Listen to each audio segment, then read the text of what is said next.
Today's topic for discussion is India's pharmaceutical sector. Yes, you heard it right. India's pharmaceutical sector में एक production linked incentive scheme को recently launch किया है. आज हम उसी के बारे में discussion करने जा रहे हैं.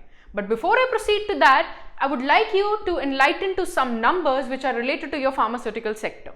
If you see the statistics, if you see the numbers, 50% हम पूरे वर्ल्ड में सप्लाई करते हैं और 14% जेनरिक डिमांड जो है यूएस की वो भी हम मीट करते हैं, प्लस 25% जो जेनरिक ड्रग्स की डिमांड है फ्रॉम यूनाइटेड किंगडम वो भी इंडिया मीट करता है. द इंडियन फार्मास्यूटिकल सेक्टर की जो मार्केट है वो 40 बिलियन यूएस डॉलर्स में एस्टिमेटेड है. That's a big number, but still हम अभी भी रेस में काफी पीछे हैं. ऐसा क्यों है? कुछ और नंबर्स के बारे में बात करें तो इंडिया ग्लोबली 3rd नंबर पे आता है in terms of pharmaceutical production. Yes, we are just 2 steps behind, but वो 2 स्टेप्स क्या हैं जो हमें लेने की जरूरत है ताकि हम 3rd से वर्ल्ड्स लीडिंग प्रोड्यूसर्स बन जाएं in terms of your pharmaceutical.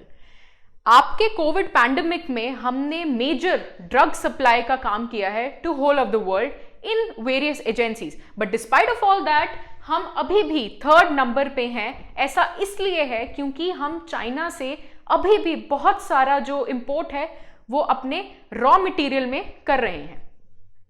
आइए इसके बारे में और जानते हैं. अगर मैं ये बताऊं कि इंडिया का फार्मास्यूटिकल सेक्टर कितना बड़ा है in terms of numbers, so see in 2000 from a period of 2000 to 2019, the FDI inflows, that is foreign direct investment flows in your pharmaceutical sector, was estimated to be $16.2 billion, and still it is expected to rise in the coming future. More than 80% of the world's antiretroviral drugs depend on India. अगर उनकी anti retroviral drugs की production करनी है तो उन्हें Indian markets पे depend करना पड़ता है. India is the largest producer of vaccines even before the pandemic. ऐसा नहीं है कि कोविड में ही हमने वैक्सीन्स की प्रोडक्शन जो है वो स्टार्ट की है और इसमें हम लीडिंग लीडर्स बन गए हैं. India is known globally for its pharmaceutical sectors production, but अभी भी कुछ शॉर्टकमिंग्स हैं जिनको हमें टैकल करने की जरूरत है. India is the largest sector contributing to 62% of its total revenue.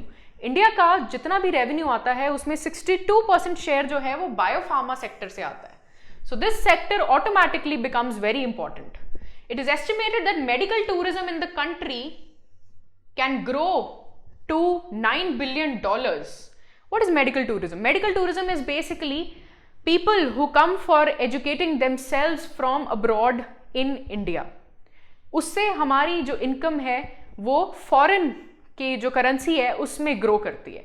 This is how your medical tourism explains your $9 billion terms.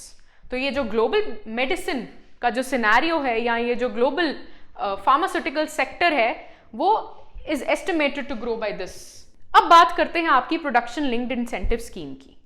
देखो, वैसे तो प्रोडक्शन लिंक्ड इंसेंटिव स्कीम जो है वो 10 सेक्टर्स में लॉन्च हुई थी, बट हमारी जो फार्मास्यूटिकल सेक्टर की जो प्रोडक्शन लिंक्ड इंसेंटिव स्कीम है उसकी अपनी ही एक स्ट्रैटेजिक सिग्निफिकेंस है. Since I told you that we are 3rd in terms of global ranking in your pharmaceutical sector. अब उस 3rd को हमें 1st पे लाना है तो कुछ ना कुछ स्कीम तो गवर्नमेंट चलाएगी ही.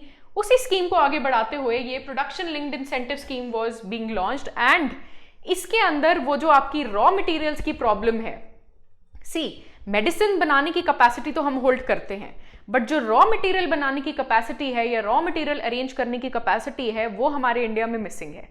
तो अगर रॉ मटेरियल जो है हम अभी भी उस रॉ मटेरियल के लिए चाइना के ऊपर डिपेंडेंट है. We import maximum of our raw materials from China. तो ये जो आप की starting material, this which are called your KSMs, which are drug intermediates, which are called your DIs also, then your active pharmaceutical ingredients, APIs जिसको बोलते हैं, which are almost used in every other medicine, ये आपके raw materials की category है. ये raw materials का number जो है सबसे ज्यादा है.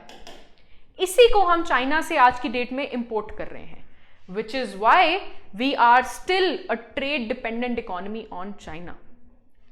तो इसको जो है हमें अपने देश में प्रोड्यूस करने की जरूरत है.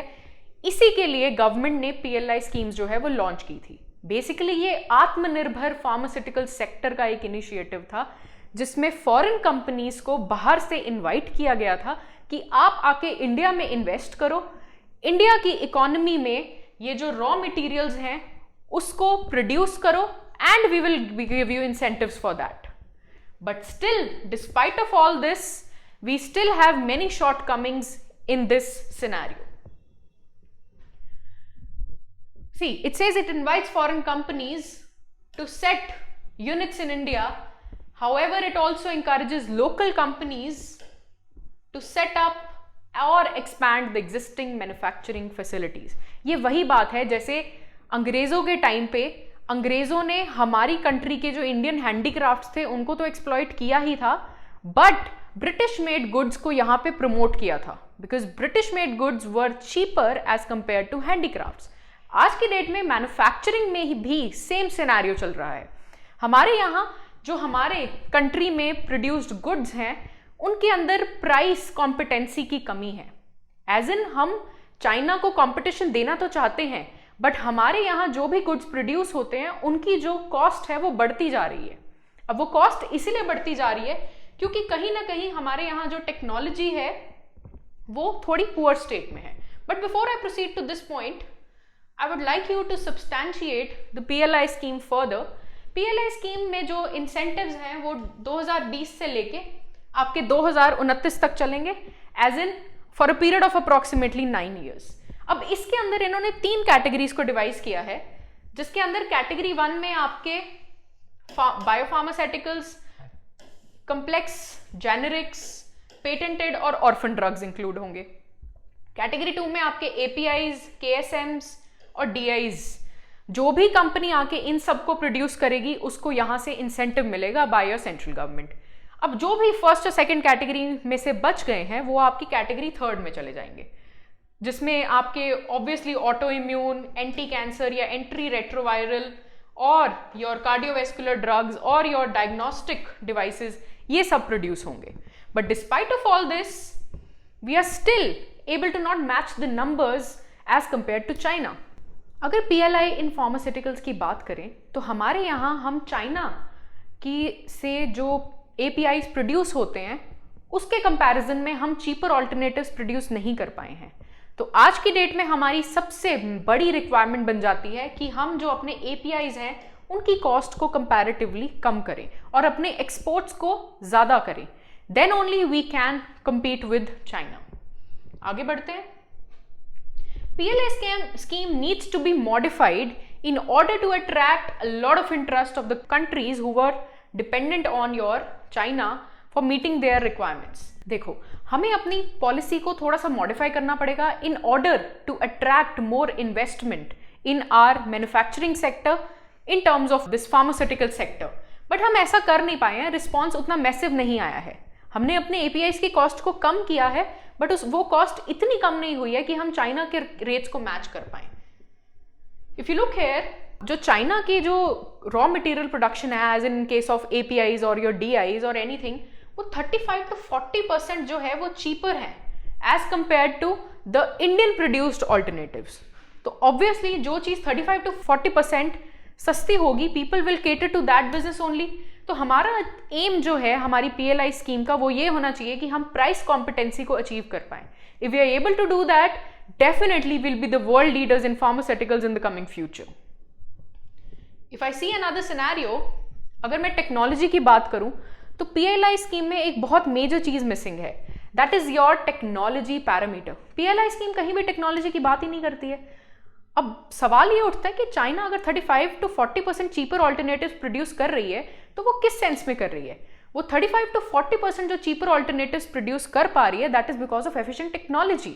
उनके पास ऐसी टेक्नोलॉजी है जो उनको इतने सस्ते रेट्स में जो आपके रॉ मटेरियल्स हैं उनको मैन्युफैक्चर करने की क्षमता देती है. बट हमारे इंडिया में वो टेक्नोलॉजी की कमी है और कहीं भी ये टेक्नोलॉजी के बारे में PLI स्कीम में डिस्कस नहीं किया गया है.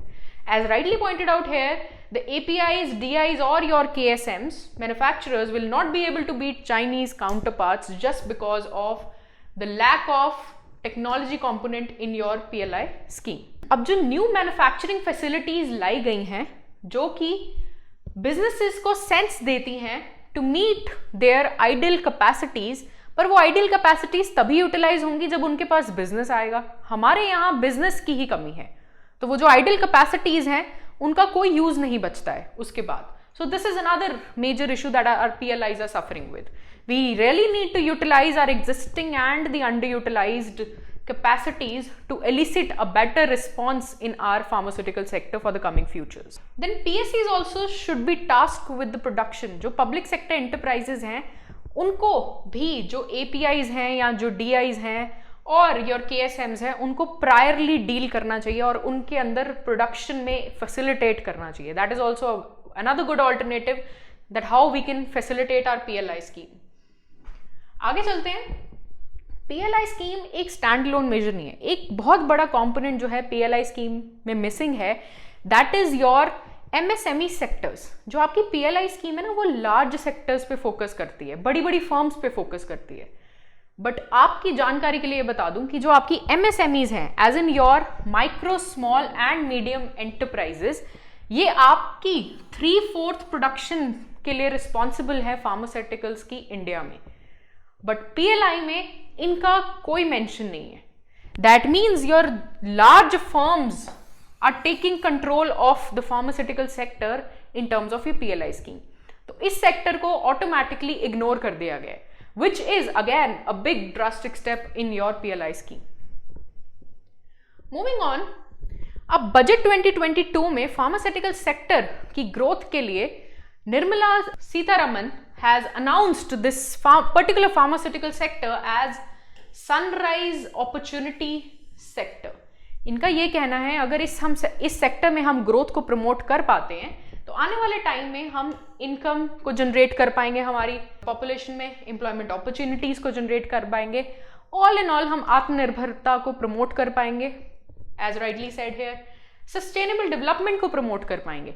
Sustainable development is development catering to the needs of future generation, and we will one day become a research and development hub. Our country will one day outshine in the pharmaceutical sector. ऐसा vision जो है आपके budget 2022 में by your finance minister Mrs Nirmala Sitharaman has been visionized. आगे चलते हैं। एक blended finance mechanism जो है जिसमें 20% शेयर जो है आपकी गवर्नमेंट डालेगी और बाकी का शेयर जो है आपके प्राइवेट मैनेजर फंड्स जो हैं वहां से आएगा। उससे जो है आपकी मैन्युफैक्चरिंग को, आपकी R&D को और इनोवेशन को जो है इस सेक्टर में प्रमोट करने का प्रस्ताव दिया गया है। If I talk about economic survey which was released prior to it, उसके अंदर हमने कुछ 15,000 crores, which is a very big amount again, has been allotted only and only to your pharmaceutical sector's PLI scheme. ऐसा budget जो है वो approve किया गया है in your recent survey. If I talk about bulk drugs, the import dependence on bulk drugs जो कि 80 से लेके 100% तक वेरी करती है, उसको अगर हम अपनी कंट्री में प्रोड्यूस करेंगे उसके लिए फंड एलोकेशन जो है वो 6940 करोड़ तक की दी गई है for a period of your 8 years. If I talk about it further, to enhance the connectivity, to enhance the transportation of your production of pharmaceutical products, हमने PM गति शक्ति के थ्रू जो इंडियन फार्मा बिजनेस है उसको competency में लाने की कोशिश की है। PM गति शक्ति basically will improve the connectivity between various pharma sectors. तो जो हमारा रिसेंट इकोनॉमिक सर्वे है, it is claimed that pharma sector is one of the 5 sectors जिसने हमारी कंट्री का जो ट्रेड डेफिसिट है उसको रिड्यूस करने में हेल्प किया है। As in trade deficit is a difference between your exports and your imports. इस डिफरेंस को कम करने के लिए मैक्सिमम जो टॉप 5 सेक्टर्स हैं उसमें फार्मा सेक्टर का नाम भी लिया गया है। So it is one of the great achievements of pharma sectors, but the road is long way to go. So I have wrapped up this video with a very important quote which says growth is never by mere chance, it is result of forces working together. If we outrightly work together with our government and with our private investors, we will definitely be able to rise to a parameter of sunrise industry as visualized by Nirmala Seetharaman and we will definitely be able to counter all the shortcomings in our PLI scheme and outshine in our manufacturing abilities in your pharmaceutical sector. So thank you all for joining. If you have liked the video, please don't forget to like, subscribe and share Panacea Tutor. Thank you so much.